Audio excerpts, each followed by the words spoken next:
Back in college days, long before I turned into a middle-aged fogey, my friends convinced me to try LSD. People aren't lying when they call it a trip.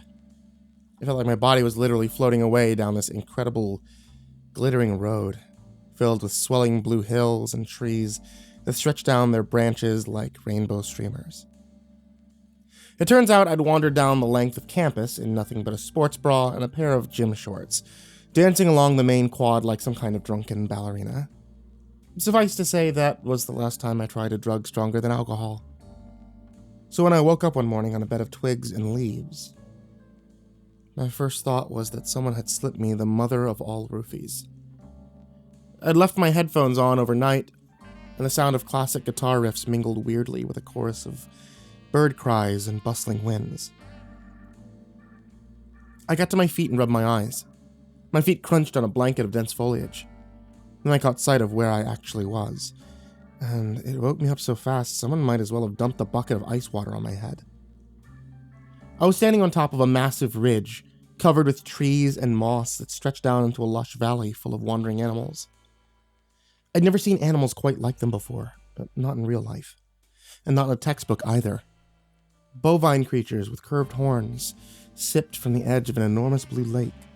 Large, loping things that resembled elephants with an extra set of downward tusks ambled across the valley. Birds with impossibly wide wingspans soared across a dark, cloudy sky. The clouds themselves were thick and churning, and they seemed to issue from the tips of a sloping mountain far off in the horizon. I was a long way from Pacific Glade. The air had a crack of ozone to it, like the smell of heated atmosphere before lightning strikes. It didn't take a genius to realize that the smoking mountain on the horizon was an active volcano. The grazing animals seemed oblivious to the electric charge, but it was making the hairs stand up all along my neck and arms, and I wanted nothing more than to get the hell away from the danger zone. I tried slapping myself in the face hard, but it was pretty clear that I wasn't dreaming. The air was oppressively hot, and I could feel myself sweating buckets inside my pajamas. It sure would have been nice to ask the inspector what the hell was going on, but I was pretty sure that he was out of my reach at the moment. I hadn't just been displaced from Pacific Glade. The bizarre animals, the oddly shaped trees, the rumble of magma waiting to burst from its earthly chamber. They were hallmarks of another era entirely. This was a world of ancient things, prehistoric things, a slab of the far-flung past, cut from its timeline and laid out before me like the world's largest diorama. I'd encountered some very weird phenomena during my time in the Neverglades. But time travel? That took the cake. I wasn't even sure what kind of beings had the mojo to pull off a stunt like this. One thing was for sure. I needed to get back to the present before that smoke-spewing volcano over there decided to blow its top. The only solution I could think of was tracking down the entity responsible for these time-warping shenanigans. Maybe killing it would set everything back to normal, or maybe it would leave me stuck here forever. Not the greatest of coin tosses, but it was a moot point anyway, if I couldn't even find the damn thing. I turned around to begin my search and froze. There was a person peering out at me from behind the tree. Not quite human, but human-like. They had a pronounced jaw, brown eyes, deep mahogany skin, and a coat of thin hair coating their body. I thought it might have been a woman. She caught me staring and ducked behind a tree, letting the branches enfold her. "It's okay," I said, keeping my voice hushed. "I won't hurt you." There was no chance in hell she spoke English, but the tone of my words must have soothed her, because she poked her head back out. She eyed me with clear suspicion. It occurred to me that my headphones were still blasting Ram Jam, a sound that had been strange and grating to her ears, not to mention the fact that I was wearing those weird things called clothes, and had no body hair to speak of. I was a foreign entity to her, a strange being who couldn't be trusted. I held out my hand in the universal gesture of surrender. "I come in peace," I said, aware of how hokey and B-movie that sounded. Guitars continued to wail through my headphones, so I pulled them out and shoved them in my pajama pocket. "Can I call you Betty?" I asked. The woman cocked her head in confusion. She scratched at her lower chin, still staring at me suspiciously. "I'm gonna call you Betty," I said. I lowered my hand and held it out to her, as if reaching for a handshake.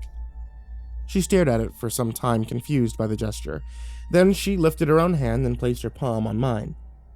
I didn't want to grip her hand in case the sudden movement would scare her, so we just stood there, palm to palm, skin barely brushing. Her fingers had a leathery feel to them. She looked down at our hands, then up at me, a tentative smile forming on her face. "I'm Olivia," I said, pointing to myself with my other hand. Betty copied my gesture, poking at her chest with one hairy finger. Her smile grew. It was warm, friendly. I found myself smiling back. What do you know, I thought. 1,000,000 years in the past, and here I was, making a friend. A chorus of stomping footsteps and crunching twigs issued from the thicket behind Betty. She jolted and looked back, her smile gone. The footsteps weren't heavy enough to be one of the lumbering animals I'd glimpsed by the lake, but they were forceful, and they stormed forward with purpose. Betty's whole body tensed. I found myself reaching absurdly for my holster, forgetting I was wearing pajama pants. Then a crowd of hominids emerged from the underbrush. Like Betty, they were buck naked and covered in a thin layer of brown hair, but these ones wielded crude stone spears and axes. Their brows were furrowed in expressions of clear disgust. The apparent leader of the bunch, a hulking guy with broader shoulders than your average linebacker, took a threatening step forward. His lips curled back in a snarl. Words wouldn't help me here, so I held up my hands again, slowly showing I had no weapons, that I meant no harm. The crowd of men looked between me and the leader. He wasn't lifting his axe just yet, but I got the vibe that if I so much as breathed in his direction, he'd plant that blade square in my skull. I could feel hot sweat beating on the nape of my neck. I was trying to figure out whether I could feasibly make a run for it when Betty stepped in front of me, holding out her arms. She made a series of grunts and growls that had a noticeable cadence to them, like language. The leader stopped.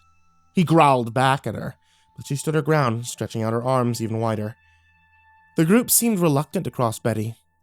Even for these primitive men, it was probably a dick move to hit a woman, and some of them apparently lowered their weapons. Even their leaders seemed to express some doubt. Then a deep rumbling passed through the ground, and the air crackled with ozone, making the hair stand up on my arms. The crowd of men let out a chorus of shrieks. I turned to look at the volcano on the horizon, but the peak wasn't spilling over with magma, and the clouds didn't look any more swollen than before. If the volcano was causing the rumbling, at least it didn't look about to blow. I suddenly found myself hoisted up to my feet by a hairy hand. While I'd been looking away, the leader had pushed past Betty and grabbed me roughly by the arm. Betty let out a cry and tried to pull me free, but the guy was too big for her, and he swatted her aside like an annoying insect. I didn't bother struggling. The man's grip was already cutting off circulation in my arm and leaving an ugly blue bruise. If I put up too much of a fight, he might skip the prisoner part and get straight to murdering me. The big guy shook me roughly, and then started dragging me across the ground. I fumbled for a few seconds and then nearly tripped over my own feet. Luckily, I didn't faceplant in the grass. I trudged along behind the leader, and his men trudged along behind me, weapons held at waist height. Betty trailed along after them. When I looked back at her, her face was twisted up in an expression of anger and frustration. We walked through the thicket for what must have been a mile, brushing aside those twisted, low-hanging branches, our feet crunching steadily on blankets of dried grass. Bits of sun poked blearily through the sea of clouds, casting pale shadows along the ground. I was getting tired, but the men didn't seem fatigued in the slightest. I guess, in a world without cars or horses, you get used to walking wherever you needed to go. Eventually, the trees gave way to a clearing of undisturbed dirt and grass. I started seeing signs of human life. Plants ripped out by the roots, thin trees with axe marks in the bark, trampled patches of fallen twigs. Then we dipped into a shady nook of the valley, and I saw the people themselves. There may be 20 of them, men and women all around Betty's height, with a few small children, too. A group of them were huddled around a softly burning brush fire in the center of the clearing. Others were still sleeping, their naked bodies curled up on stretched-out animal pelts. Piles of stone tools lay next to each makeshift bed. As someone who slept with a gun under her pillow, I understood the impulse. The leader stopped at the edge of the clearing, jerking me to a halt, and roared. A few sleeping eyes opened. The crowd gathered around the brush fire, turned their heads in his direction. No one stirred from their spots, but their faces were stoic. Their heads hung low. It was clear that they feared him. I had a feeling his leadership wasn't an overly popular one. He'd probably seized it out of pure meanness and intimidation. What to call a guy like that? I racked my brains for a classic rock reference. He was no modern-day warrior, but I supposed I could call him Sawyer. My phone jabbed into my thigh as Sawyer lifted me awkwardly off the ground, nearly tearing off my pajama top. He shook my arm, then pointed off at the horizon. Everyone turned to look. The volcano continued to spew dense clouds in the distance. There was no rumbling, no surge of molten lava. I wondered what point he was trying to get at. He uttered something in that strange, growly language, and one of the figures seated by the fire stood up. I didn't know how I missed him before. He was older than the other hominids, slightly stooped, with deep wrinkles around his eyes. To my surprise, he had a necklace draped around his hairy neck. From this distance, it looked to be made out of animal teeth and sinew. He took a step forward and analyzed me. His eyes, bright and shrewd. Sawyer gestured again towards the volcano, then hefted me up by the arm. The older man squinted and tilted his head. His gnarled fingers played at that toothy necklace. He looked out of the volcano, then back at me. Suddenly, I understood. You think I'm making the volcano blow? I asked. My voice startled the entire crowd of hominids. A few of them actually shrieked. It didn't help that the ground chose that exact moment to erupt in a series of tremors. Sawyer's grip turned into a vice on my arm. The older hominid began to leap back and forth in a frenzied dance, as if he was hopping on a blanket of hot coals. He grinned widely and pointed at my chest. A chorus of hoots and whistles escaped from his cracked lips. "Easy there, Jack Flash," I muttered. But no one heard me. The hominids were too busy yelping and clapping their hands over their ears, their bodies curled up in fetal positions. Sawyer took advantage of this distraction to haul me up past the fire and into another empty clearing. We were dangerously high up, so high I could see the entire stretch of valley yawning out before us. The volcano in the distance kept spewing its toxic smog across the sky. There was a pit in the ground before us, about 10 feet in diameter, and my gut plummeted when I realized what Sawyer intended to do. This time, I did try to struggle. My efforts amounted to jack shit, and dragging my bare feet across the ground only succeeded in scraping up my soles with dirt and pebbles. Sawyer marched me right up to the edge of the pit and thrust me forward. I flailed my arms, but my balance was all off kilter, and there was no way I could keep myself from tumbling over. I slipped, the ground lurched, and all of a sudden, the darkness of the pit was rushing up to meet me. I curled my body into a ball and prayed. Prayed I wouldn't break every bone in my body on the way down. The bottom of the pit was a layer of packed dirt. My left arm struck the ground with a hot, searing pain and a popping sound. I groaned and rolled over. I didn't think my arm was broken, but my shoulder had definitely come out of its socket. And the area of impact hurt like a motherfucker. I cradled my arm against my chest and turned my head up towards the lip of the pit. Sawyer stood at the edge, his outline dark against the stormy clouds. I couldn't make out the expression on his face, and then he turned and walked away, leaving me to stare up at the churning sea of gray.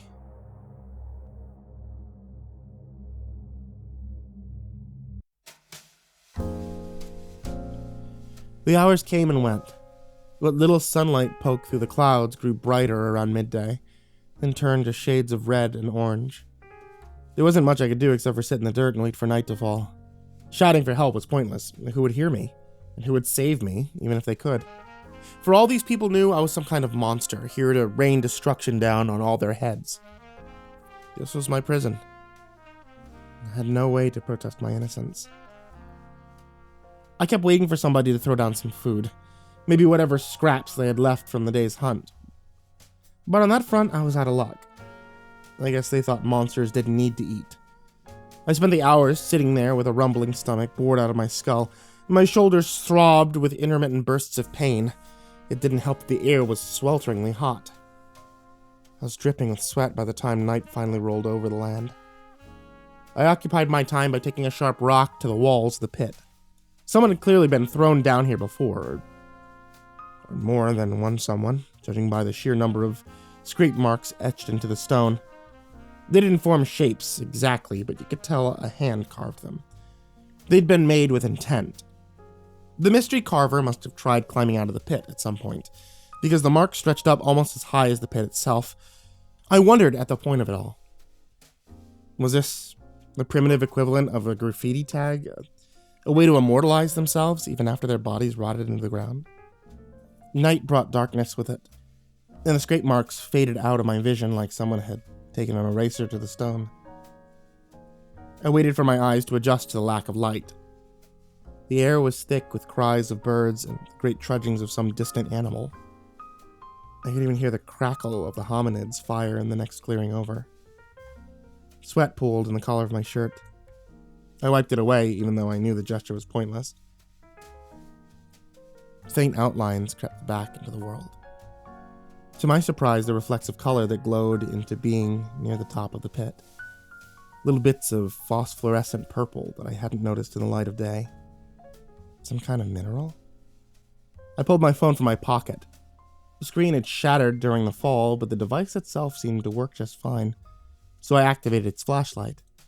The beam that swept across the wall made me blink at the sudden brightness. I stared up at the stone, and a trickle went down my spine that had nothing to do with sweat. In the glare of the flashlight, the seemingly random scratches had come together in a series of coherent shapes.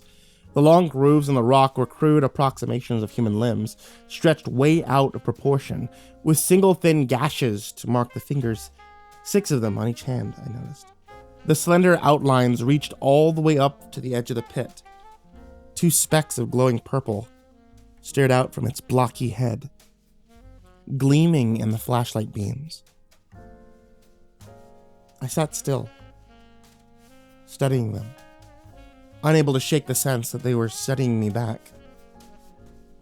And then, a face appeared above the lip of the pit. I swung the flashlight around, and the new arrival squawked, shielding her face with one arm. It was Betty. I hastily shut off the light and got to my feet.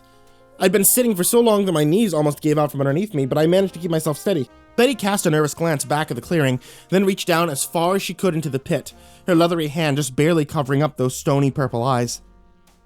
I can't reach you, I whispered. Do you, I don't know, have a rope or something? Betty made a low noise in her throat and shook her head back and forth, her eyes wide. The gesture was clear enough. If I was going to get out of here, I had to climb up to her and fast. Finding a foothold on the rocky wall wasn't easy. It especially didn't help that my shoulders screamed in pain every time I tried to lift my arm above my head. But I managed to drag my body upward, cursing myself out for not shedding those extra pounds like I promised I would every New Year's. Little bits of rock came loose from the wall and fell to the ground as I climbed. Betty's hand trembled when I reached for it. For a heart-stopping second, our fingers brushed, and I had a nasty vision of me tumbling back down into the dirt. Then she snatched out and managed to latch onto my wrist.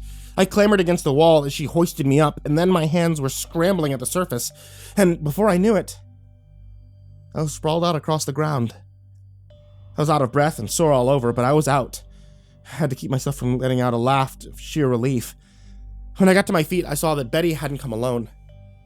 She'd brought a small child with her. Maybe 6 or 7 by human standards. They couldn't tell their gender in the dark. The child clutched at Betty's leg, and their mother cooed at them, patting them gently on the head. She turned to look at me, and I could see the urgency in her eyes. Right, I said. Lead the way. Instead of cutting back through the clearing, Betty rushed us past the pit and into another thicket of low plants and bare-limbed trees. We couldn't hide the sound of our crunching footsteps, but I hoped that the late hour and the element of surprise would give us the distance we needed. The child tailed Betty so close they might have been extensions of her body. I held my injured arm against my chest and tried my best to keep up to her pace. We ran for what must have been half an hour when the ground ran out. Betty came to a halt at the edge of a massive precipice, her feet kicking pebbles down the slope towards a distant murky lake. She swept her eyes back and forth, but there was nowhere else to go, and for the first time, I could hear the stomping of footsteps behind us, distant but getting closer. The child let out a mewling sort of whine. Betty clutched them close and stroked their hair, her fingers trembling. I stood by the cliff's edge and stared back into the thicket. Damn it. I wished I had my gun. There wasn't much I could do here without a weapon, but if this really was the end for me, at least I'd go out protecting this mother and her terrified little kid. The footsteps grew louder, and a crowd of armed hominids emerged from the thicket, their spears and axes raised. Sawyer was leading the charge. His axe had a wicked sharp edge to it, almost seemed to slice through the night. Jack Flash was just behind him. Looked slightly absurd with a spear in his wrinkled hand, his lips drawn back in a toothy grin. The rest of the men looked like they didn't want to be here. They eyed each other nervously, lowering their weapons just a hair. Sawyer lifted his axe above his head and barked something at us, spittle flying from his mouth. Betty didn't seem able to respond. Her child was crying now, head buried in their mother's chest. Jack was jumping back and forth like he couldn't imagine a more exciting scenario. I felt a bubble of anger rise in my throat. "Back the fuck off, will you?" I said. "Do what you want with me, but leave them alone. They were only trying to help." The ground rumbled then, louder than before, and this time it showed no signs of stopping. Ozone flooded my nostrils and gave the entire world an electric stench. The hominids looked all around them, eyes wide with fear. They lowered their weapons to their sides, all except for Sawyer, that is. He advanced on me, axe raised. A low bellow issued from his throat. I staggered backwards, my feet crunching on fallen branch. This was it. I didn't see any way of getting out of this. Then Jack hollered and pointed at the sky. Everyone's eyes slid upward, mine included. The clouds were parting. All the roiling smoke drifted into spirals and blew aside, revealing a gray sky sprinkled with stars. Except something was wrong. There was a shape behind those stars, something large, something immense, stretching across my entire field of vision, and even though the sky had been dark earlier, I could clearly see the moon. At first I thought I was seeing double, but no, there were two moons, perfectly round and bright. And they were purple. The hominids began to scream.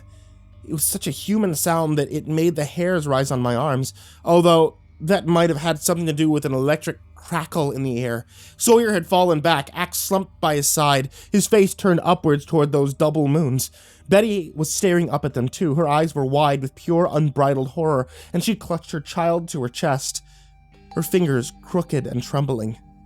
A low, keening, almost melodic issued from the shape in the sky.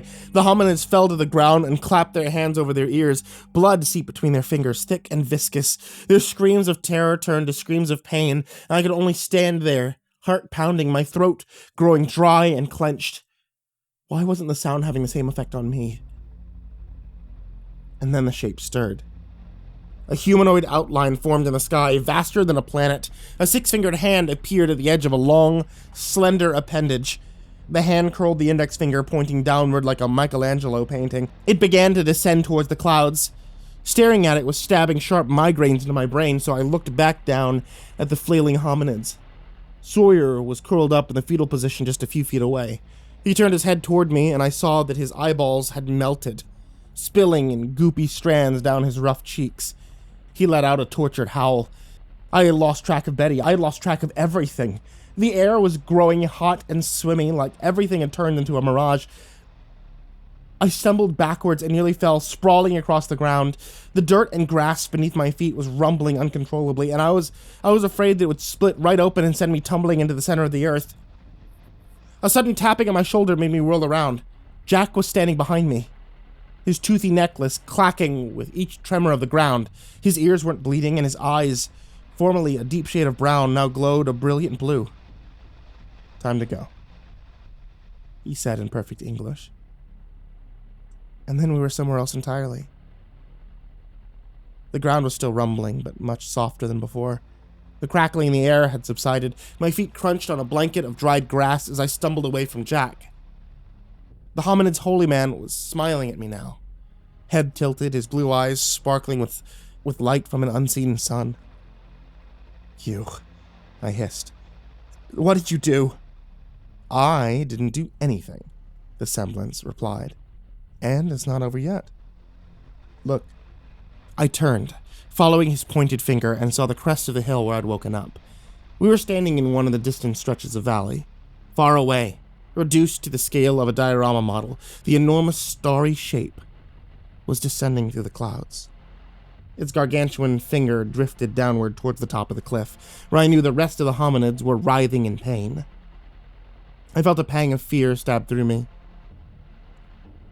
"Stop it," I whispered, hot tears in my eyes. Make it stop.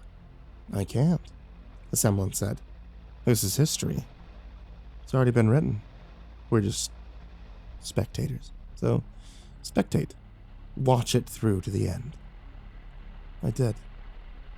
I stared through teary eyes as the finger touched down on the speck of land, and an enormous shockwave blasted across the valley, spreading outward in a ring of purple fire. I flinched as the wave rushed towards us. But it passed harmlessly through our bodies, leaving only the briefest of warm flashes, flushing the skin on my cheeks. The few animals around us weren't so lucky. Their charred carcasses slumped to the ground in unison. One of the great birds overhead crashed into the dirt like a downed airplane.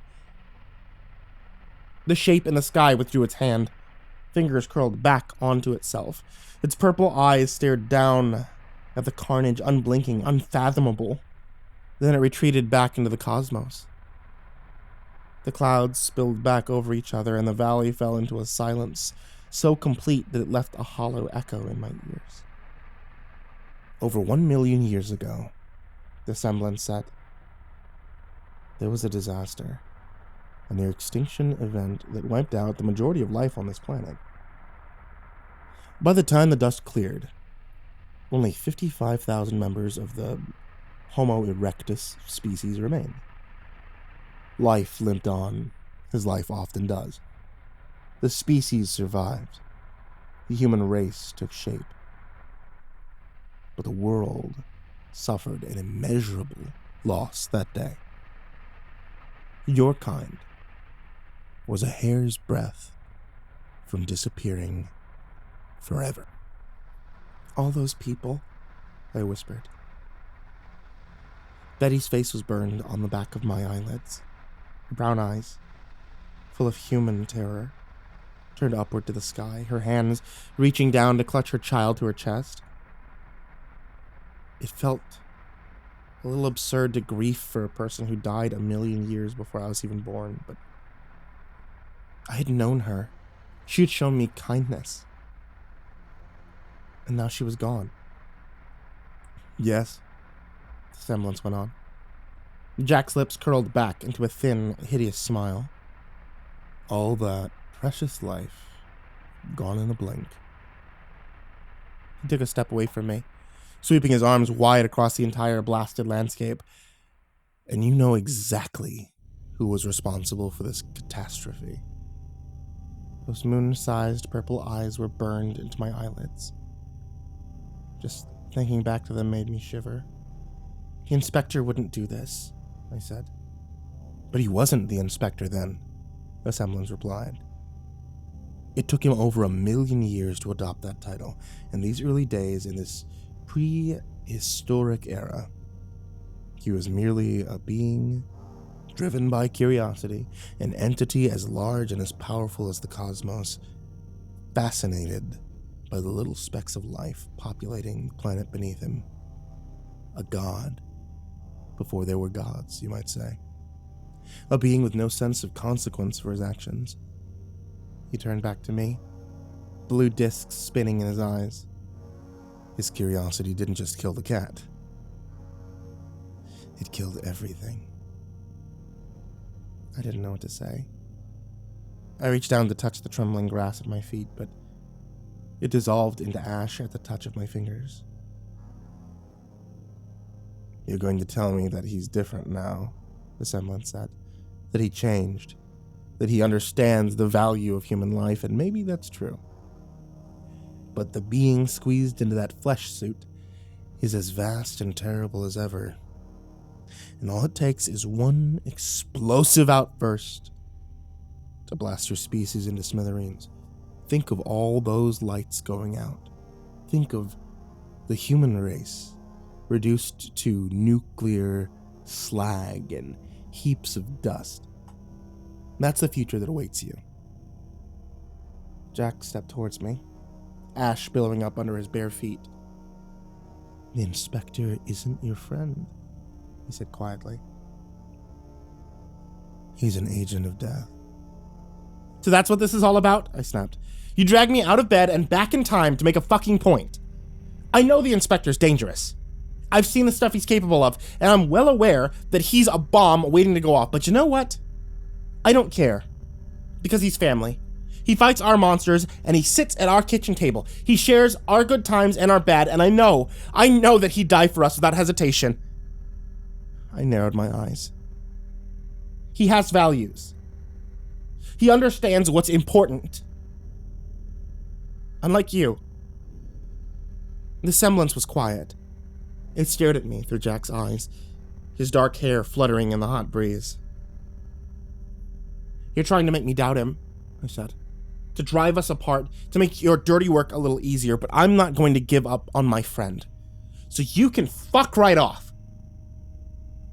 Jack's body began to waver, to tremble with pulses of neon blue. The semblance was angry. I could sense its true form trying to burst through its borrowed face. Its eyes flashed a warning blue, and it lifted its head, particles of ash floating free from its fingers. So be it, it said. Dig your own grave, if you must. Then it clenched its fist. My eyelids slid up, even though my eyes were already open, and the blasted valley gave way to the darkness of my bedroom. I gasped and shot upright in bed. My headphones slid out of my ears, and the soft fuzz of electric guitar cut through the otherwise silent room. It was still early in the morning. Nothing seeped in through the window blinds except a few dim rays of moonlight. Honey? Janine mumbled from the other side of bed. Something wrong? Bad dream, I whispered. Nothing to worry about. Just go back to sleep. Janine stirred slightly and drifted right back off again. I lowered myself back under the covers, but my heart was pounding. I didn't anticipate getting any more sleep tonight. I couldn't bring myself to close my eyes. Every blink brought back flashes of those purple moons, those bleeding ears and melting eyeballs. Maybe the whole event had been a trick, some illusion the semblance had conjured up to play me like a fiddle. But it had been real. And despite what I told the shape-shifting son of a bitch, it had gotten under my skin. I'd always known the inspector was capable of some truly terrifying shit. But I'd known it in an abstract sense, the way that, a dog is technically capable of tearing you to shreds. I hadn't quite believed it until now. The inspector's my friend, I said under my breath. I know he is. But none of my self-assurance did a damn thing to ease me back to sleep. Doubt is one hell of a stimulant. Olivia Marconi.